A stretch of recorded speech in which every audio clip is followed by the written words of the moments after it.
তো সবাই জিজ্ঞাসা করতেছে তুই এত ফুর্তিতে কেন? ইয়াখুদ কলিল ওয়া ইউতিল জাসিল, একবার পড়তে দেরি 10 পারা কোরআনের সওয়াব দিতে দেরি করে না। আল্লাহর স্লোগান দিব না তো কাটটা দিব? ওই গ্রাম্য সাহাবী বলতেছে চলেন থেকে আল্লাহর দিব না তো কার দিব? একবার পড়তে দেরি 10 পারার সওয়াব দিতে দেরি করে না। আপনি তো জানেন না ইন্না আতাইনার সওয়াব কি? ইন্না আতাইনা কি? ইন্না আতাইনা তো পুরো জিন্দেগি ঢুকায় দিছেন। ইন্না আতাইনা কাল কাউসার, এটা আল্লাহর রাসূলের শান বয়ান করছেন। ফাসাল্লি লিরাব্বিকা ওয়ানহার, এটা আল্লাহর রাসূলের মিশন বয়ান করছে যে বন্ধুর মিশন কি দিয়া পাঠাইছি। ইন্না শানিয়াকা হুয়াল আবতার, এটা আল্লাহর রাসূলের বিরোধিতা যারা করবে তাদের আঞ্জাম বুঝাইছেন যে তাদের পরিণাম আমি দুনিয়াতে কি করব, আখেরাতে কি করব, এদের পরিণাম আল্লাহ বুঝাইয়া দিয়েছেন। ওয়াল আসরি, হায় হায়, যে সূরা দেখে ইমাম শাফি রহমতুল্লাহ আলাইহি বলছে আর কিছু দরকার ছিল না, এটাই যথেষ্ট। 3টা সূরা শিখলেই তো হইতো। আর সূরা ফাতিহা এটাও তো শিখলাম না। তো যেটা বুঝাইতেছিলাম মেরে দোস্ত, লম্বা হয়ে গেল। নিজেকে জাহান্নাম থেকে বাঁচাইতে শিখি, জলদি শিখি, বুদ্ধির পরিচয় হবে, নাহলে আমার বুদ্ধি আমাকে ধিক্কার দিবে, আমিও বুদ্ধিকে ধিক্কার দিব, বুদ্ধিও আমাকে ধিক্কার দিবে। নিজেকে জাহান্নাম থেকে বাঁচানো শিখি। দ্বিতীয়টা হলো পরিবারকে বাঁচানো শিখি। বাচ্চা কাচ্চা পরিবারকে বাঁচায়, হাতে পায়ে ধরি, ডেলি 1 ঘন্টা সময় দিই বাচ্চাকে, ঘরালাদেরকে, শুধু এটা বুঝানোর জন্য। 2-4-10 মিনিট দেন, তাও তো দেন না।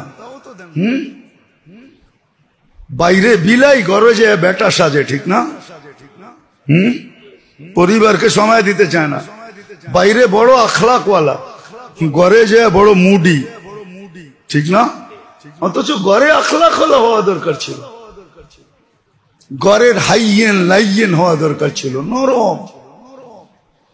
কিন্তু সবাই যায় পুরুষ সাজে ঘরে।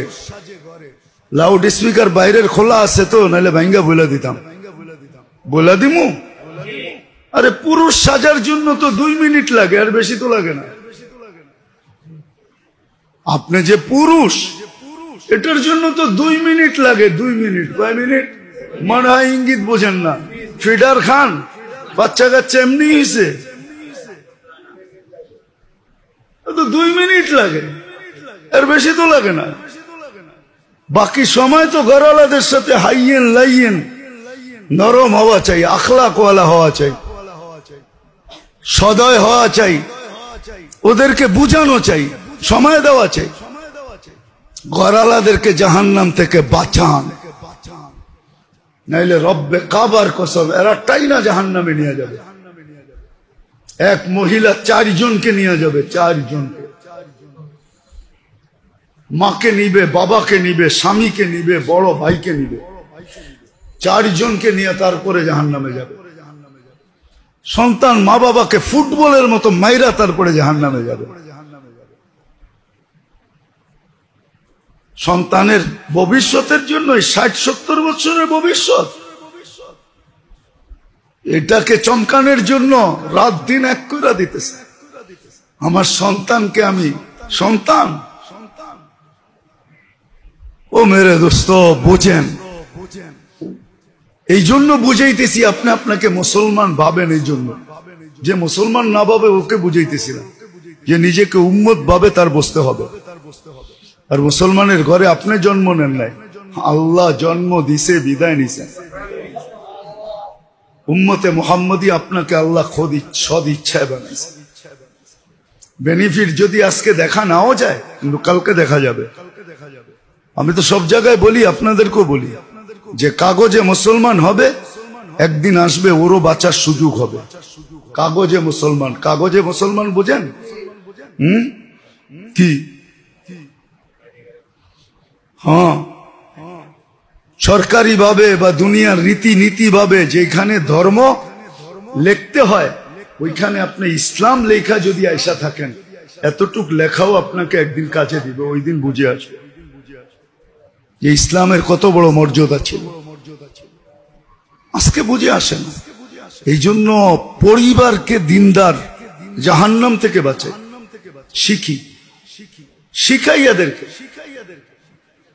তারপরে আর লাগবে না। এখন তো মাথার গান পায়ে ফেলি এদের মঞ্চ গানের জন্য, তখন মাথার গান পায়ে ফেলতে হবে না, কসম। এরা নিজেরাই বলবে তোমার দৌড়াইতে হবে না, তুমি খাটো কেন? 1 মাস তো রোজা রাখি, দরকার হলে 12 মাস রাখি। কি রোজার সওয়াব নাই? না নাই, মুসলমানের জন্য তো এটা আছে।